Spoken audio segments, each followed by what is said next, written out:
নমস্কাৰ, আপুনি চাবলৈ আৰম্ভ কৰিছে SB অসম মিডিয়া। আজি হৈছে 6 এপ্ৰিল আৰু আজি সন্ধিয়াৰ কেইবাটাও গুৰুত্বপূৰ্ণ খবৰ আহি পৰিছে আৰু এনেধৰণৰ খবৰসমূহ নিতৌ চাবলৈ চেনেলটো ছাবস্ক্ৰাইব কৰি ভিডিঅ'টোত এটা লাইক কৰি দিব।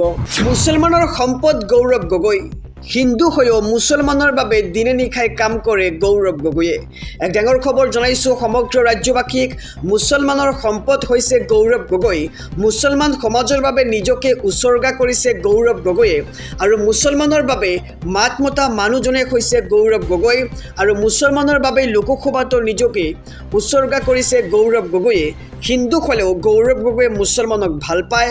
অসমতো দিনে নিশাই মুছলমানৰ বাবে কাম কৰি আছে গৌৰৱ গগৈয়ে আৰু গৌৰৱৰ প্ৰসংগত এইবাৰ পঞ্চমুখ কংগ্ৰেছ প্ৰাৰ্থী আব্দুছ সুবাখান আলী চৰকাৰৰ আৰু মুছলমানৰ সম্পদ হৈছে গৌৰৱ গগৈ।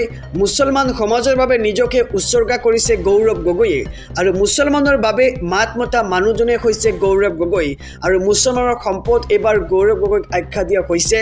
মুছলমান সমাজৰ বাবে নিজকে উচৰ্গা কৰিছে গৌৰৱ গগৈয়ে। জনাইছোঁ ৰাজনৈতিক প্ৰেক্ষাপটৰ আৰু এটি ব্ৰেকিং নিউজ, ডাঙৰ খবৰ। সমাগত 26ৰ বিধানসভা নিৰ্বাচন 9 এপ্ৰিলত ৰাজ্যত অনুষ্ঠিত হ'ব বিধানসভা নিৰ্বাচন আৰু এইবাৰ নিৰ্বাচনৰ পূৰ্বেই বিজেপিক লৈ তীব্ৰ সমালোচনা লুৰিণজ্যোতি গগৈৰ। কৈছে যে বিজেপি শাসন লৈ আহিলে এইবাৰ চামুচেৰেদি JCBৰে লৈ যাব। এনে মন্তব্য এতিয়া ৰাজনৈতিক মহলত তীব্ৰ উত্তেজনাৰ সৃষ্টি কৰিছে। 6 জনগোষ্ঠীক জনজাতিকৰণৰ নামত চৰম প্ৰতাৰণা কৰিলে বিজেপিয়ে আৰু জুবিন গাৰ্গকো ন্যায় প্ৰদান কৰিব নোৱাৰিলে বিজেপি চৰকাৰখনে আৰু শাসন লৈ আহিলে এইবাৰ চামুচেৰেদি JCBৰে লৈ যাব বিজেপি আৰু এই মন্তব্য কৰিছে লুৰিণজ্যোতি গগৈয়ে। মানুহৰ হৃদয়ত এতিয়া গুজৰি গুমৰি আছে বিজেপি বিৰোধী চেতনা। 9 এপ্ৰিলত বহিঃপ্ৰকাশ ঘটনা দেখিবলৈ পোৱা যাব এয়া আৰু পৰিৱৰ্তনৰ ধুমুহা বলিবলৈ লৈছে এতিয়া ৰাইজৰ মাজত। EVMত বুটাম টিপাৰ পূৰ্বে পৰিৱৰ্তনৰ ধুমুহাজাক চুনামিলৈ পৰিণত হ'ব। কুংকি চৌধুৰীৰ নিৰ্বাচনী প্ৰচাৰৰ প্ৰসংগৰে এইবাৰ লুৰিণজ্যোতি গগৈৰ এই মন্তব্য শুনিবলৈ পোৱা গৈছে।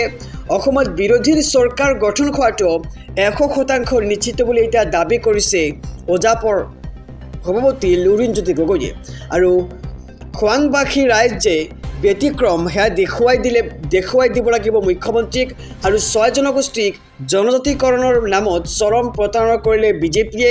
জুবিন গাৰ্গকো ন্যায় প্ৰদান কৰিব নোৱাৰিলে বিজেপি চৰকাৰখনে আৰু জুবিন গাৰ্গক ন্যায় প্ৰদান কৰোঁতে নিৰ্বাচন পালেহি আৰু কেতবোৰ বিস্ফোৰক মন্তব্য কৰিছে এইবাৰ লুৰিণজ্যোতি গগৈয়ে। জনাইছোঁ আৰু এটি ব্ৰেকিং নিউজ, ডাঙৰ খবৰ। আহি আছে 26ৰ বিধানসভা নিৰ্বাচন আৰু আপোনাৰ ভোটাৰ কাৰ্ড নাই নেকি? যদি নাই তেন্তে চিন্তা কৰিব নালাগে। এই 12বিধ নথিৰ যিকোনো এটা থাকিলে আপুনি দিব পাৰিব ভোট। এক ডাঙৰ খবৰ জনাইছোঁ সমগ্ৰ ৰাজ্যবাসীক। আপোনাৰ ভোটাৰ কাৰ্ড নাই নেকি? 12বিধ বিকল্প নথিৰে আপুনি দিব পাৰিব ভোট আৰু ভোটাৰ তালিকাত নাম থাকিলেই হ'ল আপুনি ভোট দিব পাৰিব আৰু প্ৰতিটো ভোটেই মূল্যৱান বুলি এতিয়া নিৰ্বাচন বিষয়াৰ আহ্বান। 9 এপ্ৰিলত সাব্যস্ত কৰক আপোনাৰ অধিকাৰ আৰু আধাৰ কাৰ্ড লগতে পেন কাৰ্ড, ড্ৰাইভিং লাইচেন্স আৰু ভাৰতীয় পাছপৰ্ট থাকিলে আপুনি ভোট দিব পাৰিব। লগতে ফটো সম্বলিত বেংক বা ডাকঘৰৰ পাছবুক থাকিলে আপুনি ভোট দিব পাৰিব। MGNৰেগাৰ জব কাৰ্ড থাকিলেও আপুনি ভোট দিব পাৰিব। স্বাস্থ্য বীমাৰ স্মাৰ্ট কাৰ্ড অৰ্থাৎ আয়ুষ্মান কাৰ্ড থাকিলে আপুনি ভোট দিব পাৰিব। লগতে পেঞ্চনৰ নথি ফটোসহ যদি আপোনাৰ লগত আছে তেন্তে আপুনি ভোট দিব পাৰিব। লগতে চৰকাৰী কৰ্মচাৰীৰ সেৱা পৰিচয় পত্ৰ আপোনাক ভোট দিয়াত সহায় কৰিব আৰু সাংসদ বা বিধায়কসকলক প্ৰদান কৰা চৰকাৰী পৰিচয় পত্ৰ থাকিলেও আপুনি ভোট দিব পাৰিব। লগতে NPR স্মাৰ্ট কাৰ্ড থাকিলে ভোট দিব পাৰিব। বিশেষভাৱে সক্ষম ব্যক্তিসকলৰ বাবে থকা UDID কাৰ্ড থাকিলে আপুনি ভোট দিব পাৰিব। জনাইছোঁ আৰু এটি ব্ৰেকিং নিউজ, ডাঙৰ খবৰ। সমাগত 26ৰ বিধানসভা নিৰ্বাচন আৰু নিৰ্বাচনৰ পূৰ্বেই ৰাজ্যৰ মুখ্যমন্ত্ৰী ডক্টৰ হিমন্ত বিশ্ব শৰ্মাৰ বিস্ফোৰক মন্তব্য। ৰাহুল গান্ধীক মানসিক বিকাৰগ্ৰস্ত আখ্যা দিছে ৰাজ্যৰ মুখ্যমন্ত্ৰীগৰাকীয়ে। জনাইছোঁ সবিশেষ খবৰ। ৰাহুল গান্ধীক মানসিক বিকাৰগ্ৰস্ত আখ্যা মুখ্যমন্ত্ৰী ডক্টৰ হিমন্ত বিশ্ব শৰ্মাৰ। ৰাহুল গান্ধীয়ে কি কৰি ফুৰে নিজেই নাজানে আৰু কেতিয়াবা দাড়ি ৰাখে, কেতিয়াবা দাড়ি নাৰাখে, কেতিয়াবা ডাঙৰ চোলা পিন্ধে, আন কেতিয়াবা টি চাৰ্ট পিন্ধে ৰাহুল গান্ধীয়ে আৰু ৰাহুল গান্ধী কোন হয় বুলি এতিয়া প্ৰশ্ন কৰিছে মুখ্যমন্ত্ৰীগৰাকীয়ে আৰু হু ইজ ৰাহুল গান্ধী এইবাৰ প্ৰশ্ন কৰিছে হু ইজ ৰাহুল গান্ধী বুলি আৰু মোক গ্ৰেপ্তাৰ কৰিবলৈ হ'লে ৰাহুল গান্ধী কোন বুলি এতিয়া কটাক কৰি বিস্ফোৰক মন্তব্য কৰিছে ৰাজ্যৰ মুখ্যমন্ত্ৰী ডক্টৰ হিমন্ত বিশ্ব শৰ্মাই আৰু ৰাহুল গান্ধী ৰাস্তাৰ মানুহ বুলি কৈছে মুখ্যমন্ত্ৰীগৰাকীয়ে মোক গ্ৰেপ্তাৰ কৰিবলৈ ৰাহুল গান্ধী চৰকাৰ নকয় ৰাহুল গান্ধী মুখ্যমন্ত্ৰীও নকয় আনকি প্ৰধানমন্ত্ৰীও নকয় বুলি কৈছে আৰু মন্তব্য মুখ্যমন্ত্ৰী ডক্টৰ হিমন্ত বিশ্ব শৰ্মাৰ কৈছে যে ৰাহুল গান্ধী মানসিক বিকাৰগ্ৰস্ত এজন মানুহ ৰাহুল গান্ধী কি কৰি ফুৰে নিজেই নাজানে ৰাজনৈতিক প্ৰেক্ষাপটৰ এটি খুবেই ডাঙৰ খবৰ সমাগত ২৬ৰ বিধানসভা নিৰ্বাচন আৰু নিৰ্বাচনৰ পূৰ্বে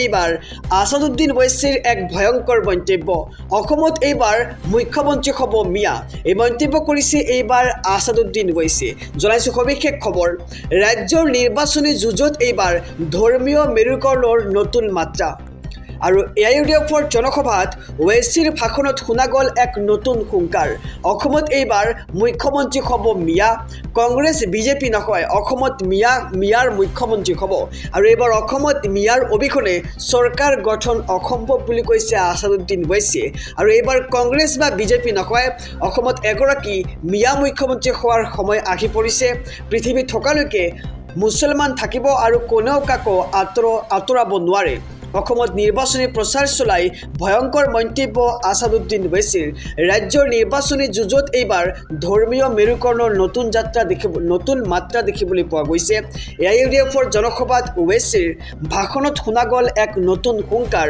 অসমত এইবাৰ হ'ব মিয়াৰ মুখ্যমন্ত্ৰী আৰু অসমত এইবাৰ মুখ্যমন্ত্ৰী হ'ব মিয়া কংগ্ৰেছ বিজেপি নকয় অসমত মিয়াৰ মুখ্যমন্ত্ৰী হ'ব আৰু এইবাৰ অসমত মিয়াৰ অবিহনে চৰকাৰ গঠন অসম্ভৱ বুলি এক প্ৰকাৰ বিস্ফোৰক মন্তব্য কৰিছে আসাদুদ্দিন ওৱেইছিয়ে জনাইছো আৰু এটি ব্ৰেকিং নিউজ ডাঙৰ খবৰ এইবাৰ ৰাহুল গান্ধী সন্দৰ্ভত ৰাজ্যৰ মুখ্যমন্ত্ৰী ডক্টৰ হিমন্ত বিশ্ব শৰ্মাৰ বিস্ফোৰক মন্তব্য কৈছে যে মোক গ্ৰেপ্তাৰ কৰিব নোৱাৰে 7 জনম লোক ৰাহুল গান্ধীয়ে এক ডাঙৰ খবৰ জনাইছো সমগ্ৰ ৰাজ্যবাসীক ৰাহুল গান্ধীক নিৰ্বাচনী সভাৰ পৰাই এইবাৰ অপেন চ্যালেঞ্জ ৰাজ্যৰ মুখ্যমন্ত্ৰী ডক্টৰ হিমন্ত বিশ্ব শৰ্মাৰ মোক গ্ৰেপ্তাৰ কৰিবলৈ ইন্দিৰা গান্ধী আৰু ৰাজীৱ গান্ধীয়ে পুনৰ জন্ম ল'ব লাগিব বুলি এক প্ৰকাৰ বিস্ফোৰক মন্তব্য কৰিছে ৰাজ্যৰ মুখ্যমন্ত্ৰীগৰাকীয়ে ৰাহুল গান্ধীয়ে সাত জনম ল'ব লাগিব আৰু মোক এই জনমত গ্ৰেপ্তাৰ কৰিব নোৱাৰে কোনোৱে 7 জনমৰ পিছতহে মোক কিবা কৰিব পাৰিব ৰাহুল গান্ধী ভাৰতৰ